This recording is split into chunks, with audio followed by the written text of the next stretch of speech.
the trailer for season 3 looks epic. What are you most excited for fans to see, Mary? Ooh, I think season 3 is honestly my favorite season so far. I'm really excited for fans to see how talentedly, excellently our writers handle the nostalgia and bringing that into season 3. Seeing some exciting faces that we've gotten to see in the trailer and like just really exciting news. And then on top of that, I think there's a lot of fun drama this year in the sense that there's a lot of healing to be done, kind of where season 2 left off. I think it leaves a lot of room for getting to each character kind of dive into their own healing process and what that looks like. So I'm excited for people to see that. Now you mentioned the whole season 2 ending situation here, and I just have to ask you, can you give us a couple of clues as to what's going on with Miguel, what's going on with Robbie? I'm like freaking out here, and I'm at the end of my seat. Like, what's happening? Can you give us a little something? I think the biggest takeaway for me from season 3 is just there's hell to pay for everybody. Like there's a lot of repercussions for having an all-out karate brawl. You would never think so, right? Yeah. But having a duel to doom, I guess, kind of results in a lot of problems for people. Some people being held accountable, others kind of having to hold themselves accountable, and to what extent. Obviously, we've seen in the trailer, we've seen clips of where Miguel might be at and where Robbie might be at. And both of those are trajectories that are heartbreaking in their own way, but also I think people will be really excited to see them unfold. I think they're really interesting, and they didn't go with just like the easy choice of what could happen with everybody. They definitely, our writers created a very dynamic and interesting way for people to find their paths. Well, in season 2, we do see that Sam was kind of grappling with good and evil as well, especially when it came to Tori, or came with Tori. She was like really stirring up the pot there. I don't know, but how does Sam continue to develop in this particular season? I think that was one of my favorite things about season 3 was getting to kind of dive in and like, get my hands dirty in a way. Like, Samantha, like you said, through season 2, she was kind of like starting that journey of like, what is good, what is bad, what's right and wrong, and kind of trying to figure that out. And all the confusion was kind of balanced with the fact that she had karate to kind of lean into and to find peace in. And now, obviously, karate's not such a peaceful place for her anymore. So I think, there's a lot of unbalance right now. There's a lot of not really having that stability, not really having her feet underneath her. I think for me, Samantha, this season, I did my very best to try to embody the truth and reality of where that kind of traumatic path has led her, and how to cope with that level of pain and confusion. Because she's so young, and she seems like this sweetheart, especially coming from Ralph Macchio's character, who's like just the all encompassing good guy. Yeah. We're rooting for Sam. We hope that she makes some good decisions. I hope that she continues to do well. Me too. I think it's fun for people to see the missteps. And it's fun as a viewer. I enjoy watching some of the characters do stuff. I'm like, why would you ever do that? What possessed you to make that decision? But I think it does feel good when they start to figure it out. I don't know how happy people are going to be with Samantha right off the bat, but hopefully she finds her way. That was a little Easter egg. I like it.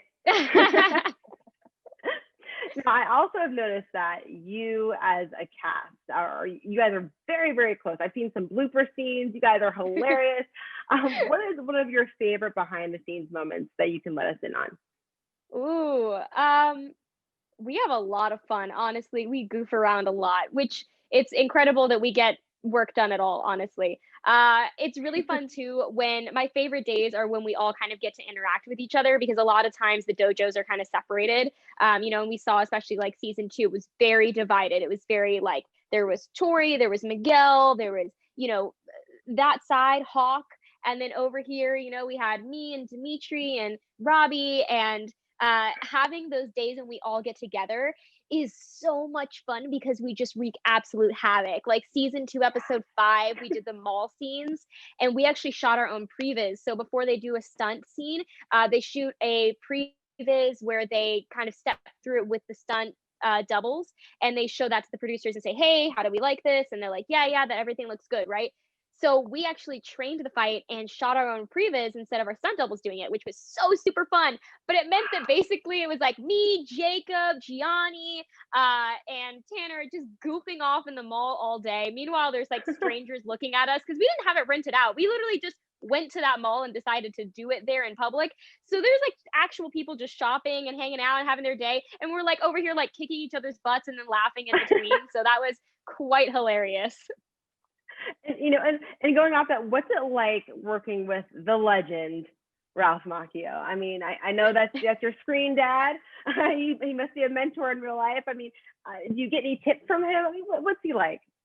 Oh, for sure. He is the coolest. I mean, I literally feel like I completely won the lottery in the sense that I get to work with somebody who's so legendary and so talented, and I get to learn from him every day, just observing the way that he, works on set. It's really impressive and just makes me want to up my game every day. And on top of that, he's also the nicest guy in real life, like truly, honestly, like the nicest guy.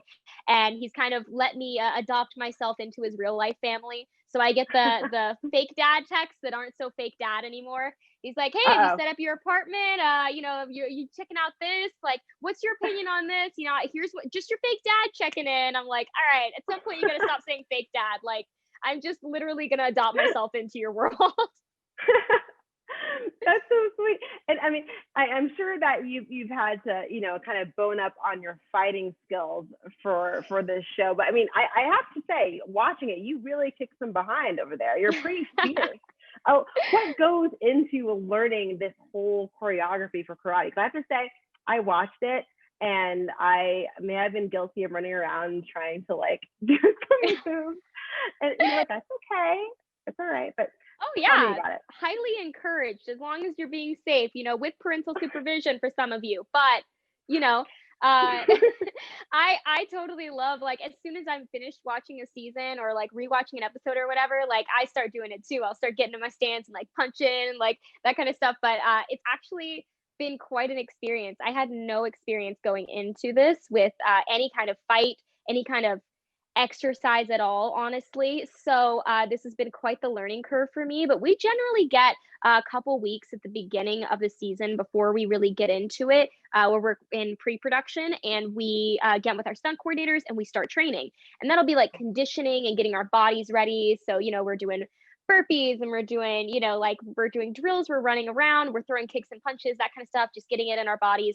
And then once we kind of settle in, we'll start learning our first fight of the season. And usually that's the one where we have like plenty of time to learn it because we're in pre-production.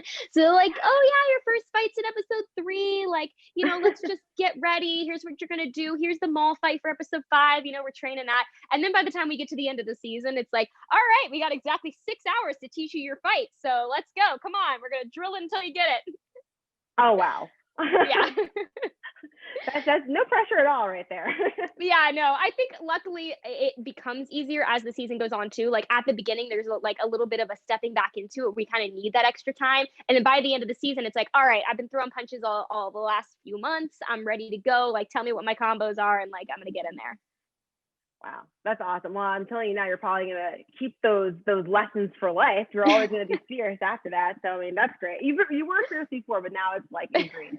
I'm short, but I can physically take you down, possibly. That's right, and that's key. That's key. And do you feel as if, I mean, I know this is pretty much a new generation of Karate Kid fans who are with Cobra Kai. It's amazing, and I know that in the past there really was this large fan base that was looking up to Ralph Macchio and everyone in there. Do you have a little fan base yourself? Not little, I'm sorry, a large fan base yourself, excuse me, who is looking up to you as the next Karate Kid, pretty much? Oh, did it cut off at this? Oh, there we go. Okay. I hope so. I hope there's people out there who are connecting with Samantha, and that's what I try my very best to do. Obviously, my job is to go there and to say the lines that I'm told to say and do the fights that I'm told to do. But luckily, I love my job so very much that I do it with my whole heart, and I try my very hardest to create a character that younger me needed and could have looked up to, and maybe sometimes could have disagreed with, but at the end of the day could have understood where Samantha's coming from and learned something from it. So I hope so. I hope there's people at home. And on top of that, girls doing karate is always fun. It's fun to kind of bring that new, aspect in. We saw that obviously, in the original Karate Kid films with the next Karate Kid, but we didn't really get a continuation to that story. So it's exciting to get to kind of be the girls who were in there kicking butt and fighting with the best of them and coming out on top sometimes. Yeah, I think it was the cafeteria scene where you knocked everybody out. I was like, yes, I am sold for this show. Like I started off like, oh, I like this. I'm a Karate Kid fan. And I was like, oh, I'm into it. I'm into it. I need to see us I love it. getting up there. and with I guess with everything that had been going on with this show, I mean, were you a fan before of Karate Kid? And if so, what's your favorite scene or line like that you would go into? If you had to say, if you had to like go there. Ooh, that's tough. Interesting. I actually did not really know the Karate Kid films before I booked the show. I knew of the legend of them, but I hadn't seen them before. And I waited because I didn't. Once I found out about the audition, I didn't want to make myself nervous, obviously. So I Oh yeah. was like, oh, like I can't watch them now. Like I'll wait till I find out one way or another. Either I book it or I don't, and that's fine. And then I'll watch the films. But I ended up booking it, so I got to watch the films with the knowledge of like that's my family lineage. So I was pretty stoked, and I think that was like influenced my opinion on the film because obviously it's already so magical and lovely and beautiful. But I also got to have this added layer of like, oh, cool, like that's my family history. Like that's the LaRusso family, and obviously like the baby Browns and all the scenes with Randy Heller who played Ralph's Daniel's mom in the film. Those are exciting for me because again, it's like kind of like generationally, I'm like, oh, that's grandma talking to dad, talking to me, like in the future, and those ones are really cool, obviously. And then of course, who doesn't love the crane kick at the end? Like I am totally a sucker for it. I was cheering. Well, I think just watching as someone who's like seen, I feel like for me, it's very interesting to see that Danny's daughter would be popular. Where the whole other thing before was right. Like, he was like the nerdy whatever, and like, oh look, you're the king of the cars, and now you have like the princess. But it's good though. He's raising a good kid, so that's good. And I know you also do some other stuff on the side with charity, especially with diabetes. Can you talk to me a little bit more about that? Well, I am type 1 diabetic myself. I've been type 1 diabetic. I was diagnosed 12 years ago almost, which is quite a long time now when I think about it. But it was initially a big shock, and I realized that I didn't have a lot of information, and that was kind of where a lot of my fears were coming from. Whereas I didn't know any better. I didn't know kind of what the future would hold for me because I hadn't really seen people with diabetes talking about it yet. And a little bit of that was just me learning my way, and then a little bit was realizing that there might be gaps there where I'm not seeing somebody who looks just like me, like a girl who maybe wants to be an actor or wants to be in the entertainment industry, or a girl who just wants to like be able to go horseback riding or whatever it was. Like I just wanted to see that, and so I at first had a really tough time with my diagnosis because I felt like if I was so confused, everyone else must be confused too. So I just didn't want to talk about it. I was like, I just don't want to go into all the, having to explain myself. And then I got to a point where I was like, actually, like maybe having to explain myself is like exactly the answer. Maybe that's the answer to the fact that people don't understand. And now it's something I'm really passionate about talking about. And I've teamed up with, JDRF, which is the Juvenile Diabetes Research Foundation. And I've been able to work with them over the last, decade of getting to be public about the fact that I have diabetes, and then it doesn't stop me. In fact, I think it helps me a lot of times remain very level-headed, especially in the fight sequences and stuff like that. I have to keep my blood sugar in mind and things like that. I just want to show people that it doesn't have to stop you at all. It can actually kind of be your fuel to be in passion to keep going harder. That's incredible. And I think, when I guess read about that in that background, I was like, wow, you're a strong, powerful person. And you know what? In the show, you're a hero, and in real life, you're a hero, which is incredible. Oh, thank you. course. Well, Mary, thank you so much for speaking with the Nocturnal. Everyone has got to tune in to season 3 of Cobra Kai. You know I'm going to be right there watching. I can't wait.